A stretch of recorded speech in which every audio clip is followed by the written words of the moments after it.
Magsitayo na po ang lahat at atin ang pasisimulan ang banal na misa.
Sa ngalan ng Ama, ng Anak, at ng Espiritu Santo, ang pagpapala ng ating Panginoong Jesucristo, pag-ibig ng Diyos Ama, at pagkaisa ng Espiritu Santo naway sumainyo na.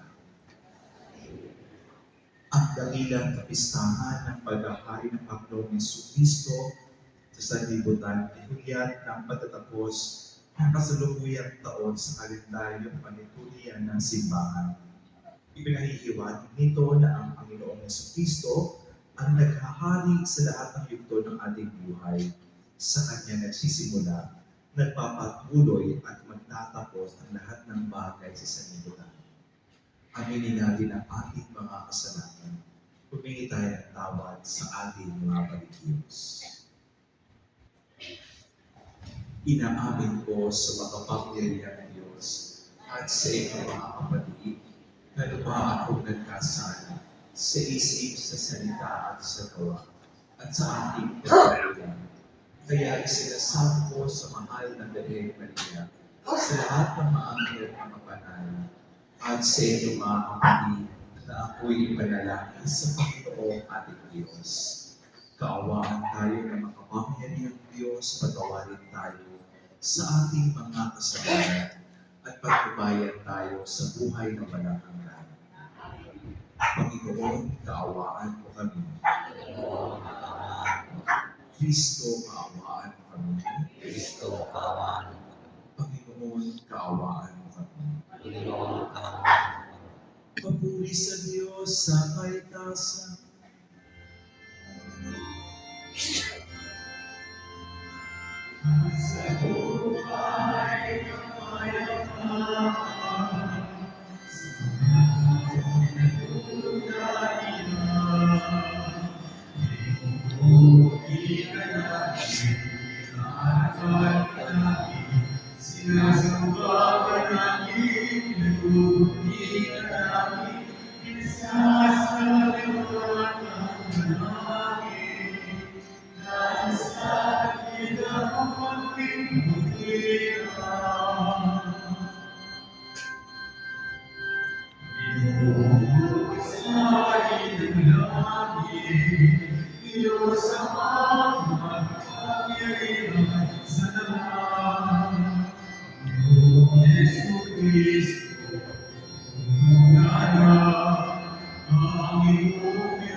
Manalangin tayo. Ama naming makapangyarihan, sa iyong anak na pinakamamahal at hari ng sanlibutan, ilo mong pag-isahin ng tanan, itulog mo ang tanang kinapal at ang kinalaya ng sa kaalipinan ay makapaglingkod sa iyong kadakilaan at makapagpuri sa iyo ng walang hukay sa pamamagitan ni Jesucristo kasama ng Espiritu Santo magpa sa walang hanggan.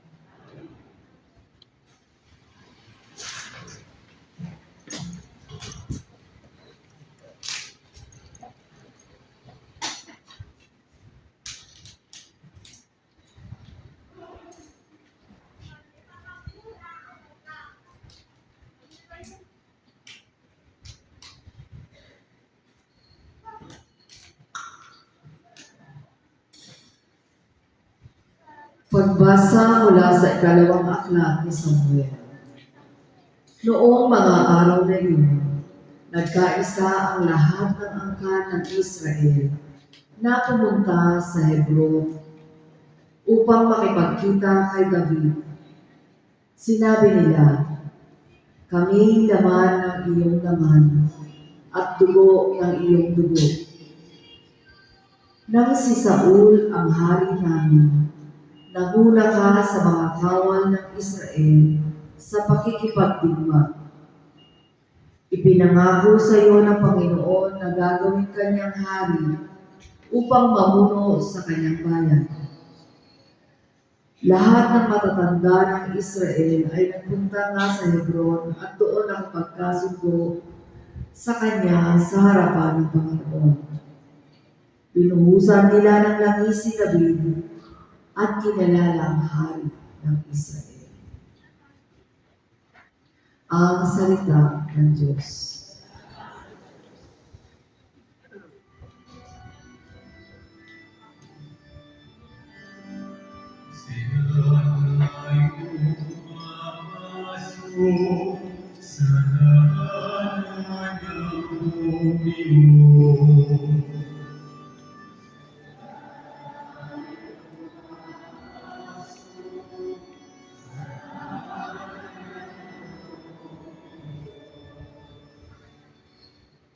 Ako ay nagalak sa sabing ganito. Sa bahay ng poon ay pumasok tayo. Sama-sama kami matapos sapitin ang pituang lungsod nitong Jerusalem.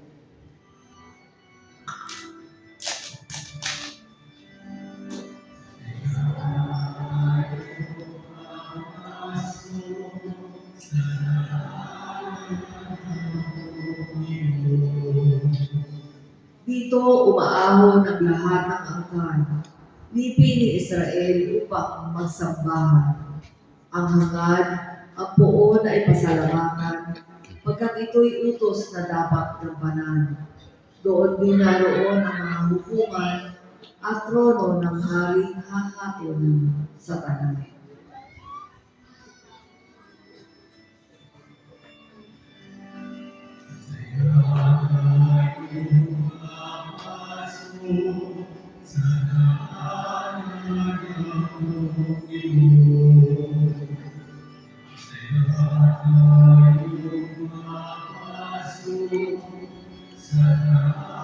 San Isidro Labrador,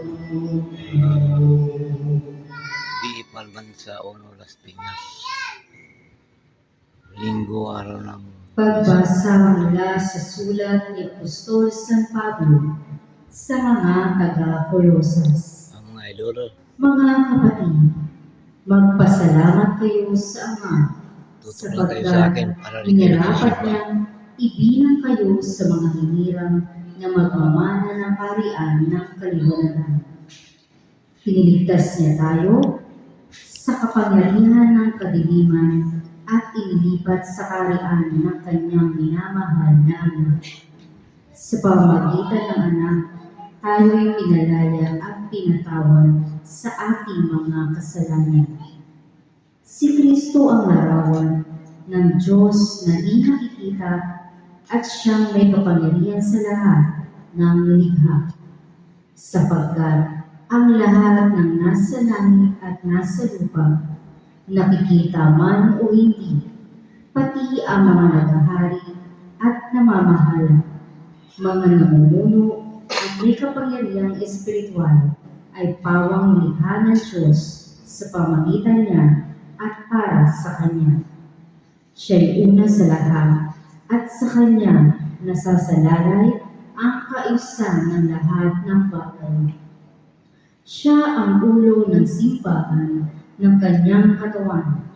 Siya ang una, ang panganay na anak, ang unang nabuhay na muli upang siya ang maging pinakadakila sa lahat ng bagay. Ipinasya ng Diyos na ang kanyang kalikasan ay manatili sa anak at inibig niya ang sandigan ay makipagkasundo sa kanya sa pamamagitan ng anak. Sa San Isidro pamamagitan ng Labrador, pagkamatay Puerto, ni Las Piñas, Jesus, Albansa, nagkasundo Ono. nga ang Diyos at ang lahat ng likha sa langit at sa lupa. Ang salita ng Diyos.